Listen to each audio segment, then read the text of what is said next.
il va y avoir des confrontations intéressantes sur certaines courses. On va commencer par le 54. Sur le 54 km, on a un coureur du Team Scott France, Gauthier Herriot, qui est un spécialiste de course en montagne. Donc,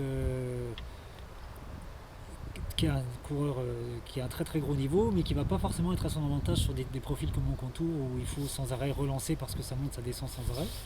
Et qui va se retrouver en concurrence avec des Bretons en pure souche comme Jonathan Parizet et Sylvain Morin en particulier, qui sont des gens qui sont habitués au profil breton, ce qu'on appelle un peu les profils de tôle ondulé où ça monte et ça descend sans arrêt. Et ils sont habitués à ce profil et en plus ils connaissent le parcours du Ménestrail très très bien parce qu'ils l'ont fait plusieurs fois, donc ça va. Ils partent avec un petit avantage par rapport à Gauthier Herriot. Trois gars du Team Scott aussi, dont Alexandre Fine qui part quand même comme le grand favori de cette course, avec deux autres personnes de chez Scott,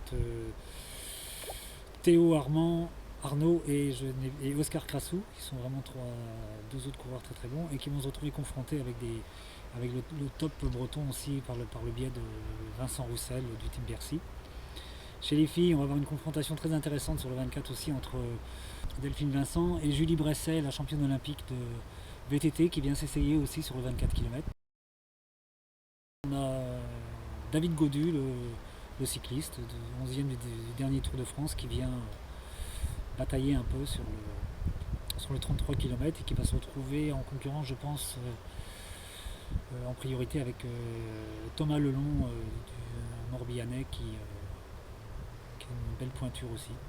Donc c'est pareil avec des avantages pour David Godu parce que c'est quelqu'un c'est son métier, donc il s'entraîne énormément mais en vélo. Et Thomas Lelon qui lui est spécialiste du trail, donc il va avoir sa carte à jouer aussi.